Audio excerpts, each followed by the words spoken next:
Hey guys, welcome to the channel, Rockin' the Country. I'm Don. Today I'm going to do something that I haven't done before, which is to post a video. It's not a music reaction video. It's a takeoff on the reaction that I just did to the review of Don Williams' song, I Believe in You. And in that video, I'd made a few comments. And I'd realized, it brought back memories of a video that I did about 3 years ago for my life coaching channel about believing in another person. And so I decided, you know what? I'm going to post that. So you'll see, I don't want to say necessarily that I look dweeby in it or whatever, but I look a little bit more conservative than I typically am. I mean, you'll see in it, but I just wanted to preface this, give like prefatory comments to post it here because, the idea, one of the things that attracts me to country music and the lyrics is the human component, is the care. I mean, the whole genre in so many ways is about supporting one another. And there's trash talking in different ways, but it's very minor. The genre itself, it's not like rap where you have East Coast, West Coast, and you have diss tracks and all that. In country music, you have artists performing it on each other's tracks. Regularly, honor is bestowed upon all those that went before them, even their contemporaries. When artists are up for awards and they win an award, they acknowledge the others who were in the category and up for the award. And, you just get the sense that there's far more camaraderie and humanity, in a sense, represented in the genre. I'm not saying the people are better than in rap or jazz or anything like that. I'm just saying the vibe I get, the thing I see and feel is the human component. And in the video that I did about 3 years ago about believing in someone else was all about that. Was just about elevating others. And Don Williams' song just hit home. And maybe subconsciously it was the impetus for the video. Because, I bought Don's CD about, 10 years ago or something. And as I was listening to some of the tracks on there, I was like, God, what is it about this guy? I didn't realize at the time when I bought it how big he was, and what an artist and how beloved he was. And just, his songs just hit that chord. So what's to follow now is the video I did about believing in another person. So if it's in your wheelhouse, great. On it, I get to talk about somebody who I was very close with. Her name was Lindsay Walleman, and she was actually in country music on the radio side of things. And but you'll see, I wind up off the cuff talking about her in the video and my relationship, in a sense, with her, and other aspects of believing in people. So there it is, guys. I hope you like it. Feel free to leave comments. This is not a music reaction video. This is just a believing in another person. And if it does you any good, great. All right, there it is. Okay, guys, keep rocking the country. And as you'll see, keep believing in other people. There you go. Have a great day. See you on another video. Well, hi, guys. Today we're talking about what to me is one of the most powerful aspects of life and relationships, and it's about believing in another person. And I could have titled this video "Be an Observer," because so many stages in life, so many growth stages in life involve and benefit from being very specific. And so I'm going to sort of develop this with the dating stages in a relationship, which start with you liking someone, and then you might get to the point of loving them. And then beyond that, which I'll develop, is the idea of believing in them.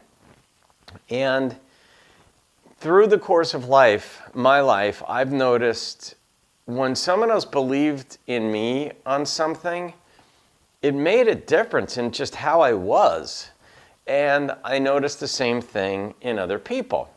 That, when I was somewhat specific about why I thought they were wonderful, or why I thought they were strong, or why I thought they were good, or what character traits were in them, and I stuck to that conviction because I believed it, it changed them, and they would comment on it.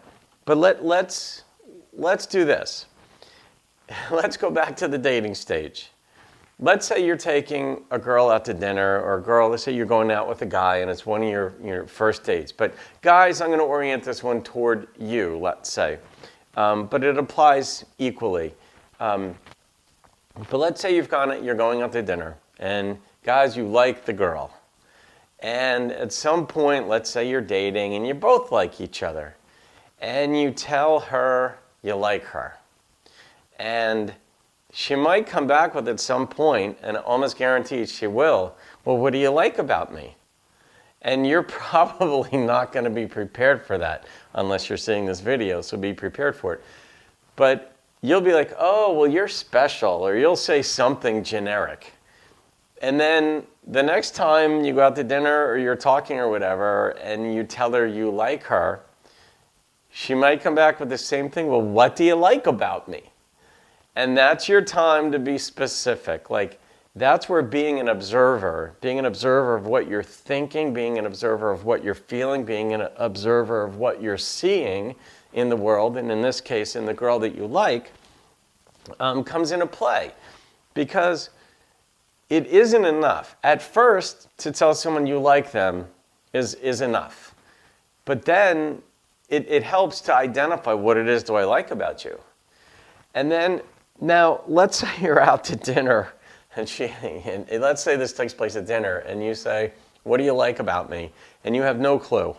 Like, you just hadn't thought it through, so you give the generic answer. And then you go out to dinner again, and you bring it up. Like, you're feeling romantic, and you're like, I really like you. And she says, well, what do you like about me? She really wants an answer. And it isn't necessarily fishing for compliments. She wants to know that you've thought some of this through and that you're just not, just infatuated or something.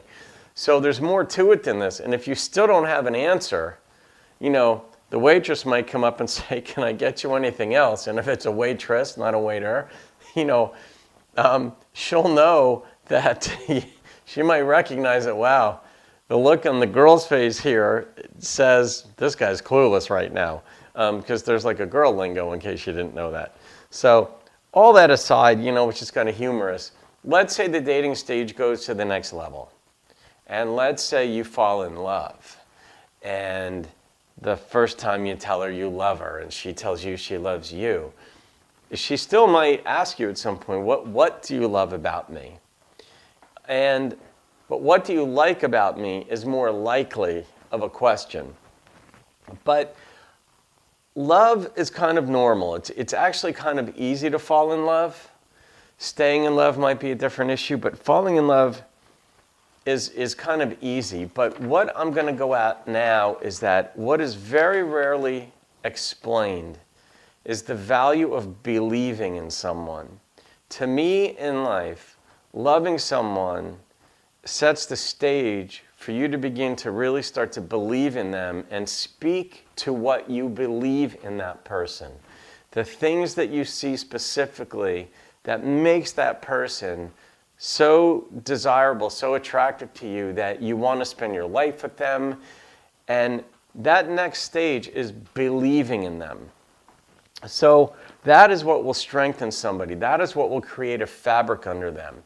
That is what parenting so much is about, is identifying your children's strengths and telling them what those strengths are, what you see in them. That creates this invisible fabric that is very real.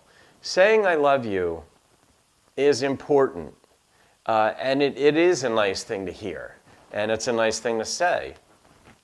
But believing in somebody causes you to be more specific. It not only lets the other person know you're paying attention, but I'll share this story of a person that I know. Her name was Lindsay.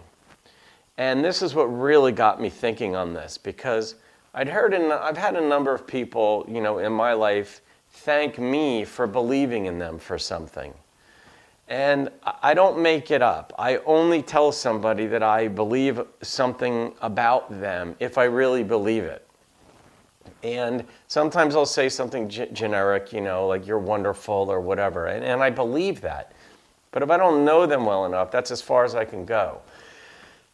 The people that I know, I've said specific things about, where, you know, whether they're like kind or patient or thoughtful or deep or talented or what, like I'll identify it specifically. And Lindsay was a friend of mine that I met through a mutual friend. And she was in country radio. She was on the radio side of things. And she and I met here in New Jersey through this mutual friend. And we just became friends. We became fast friends. And a couple of years after that, now Lindsay was one of these people that everybody liked. Guys, girls, she just had a whole way about her. And so when she got diagnosed with cancer, and it was a very aggressive cancer. And from the time that she found out that she had cancer, and the time that she told me, and the time that she passed away, it was only about 10 weeks. It happened very quickly. And in the meantime, she and I would be either on the phone at times, or texting back and forth. And a lot of people were, because a lot of people in country music she was close with. She was friends with people outside it. And people just loved her. They loved being in her presence. So in many ways, she was easy to believe in, but I believed very much in her, and because I make a point of telling people what I believe in about them when I do, I'd say about 3 weeks before she actually passed away, I mean, she was in the hospital for quite a while dealing with this. One day we were either talking or texting, I don't remember which, but she said, Don, please don't stop believing in me. And I could practically hear the tears through the text, and maybe it wasn't a conversation because we communicated quite a bit. But that is what stopped me in my tracks. And I thought about that, like at that poignant moment in her life, where in this case she was only 2 or 3 weeks away from passing away, the most important thing to her was that I didn't stop believing in her. Like, she knew I loved her, because I mean, all my friends, I say I love you. That comes pretty easily to me.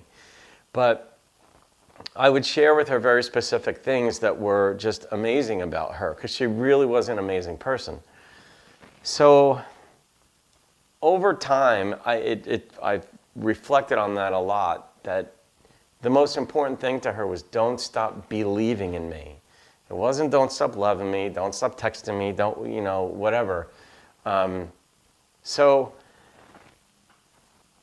nobody asks, though, why do you believe in me?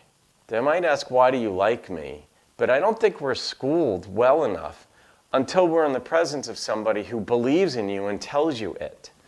Then it's like, wow, this is amazing. It feels tremendous to have somebody look into me and believe in me, that I can do something or make something of myself or make a difference in this world. So I share that with you because it's about being an observer, being specific, and being vocal, just saying it to another person. So this is the Nashville hat. That's why I'm wearing it, because that's where Lindsay was living when I met her.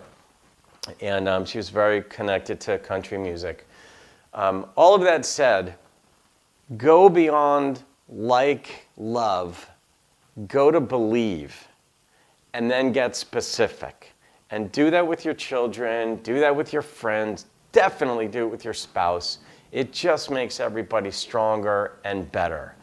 And it makes you a better observer. So that's what I have to say about believing in another person. And take the risk in believing in somebody. It's a really good thing for you to do. Have a great day, guys.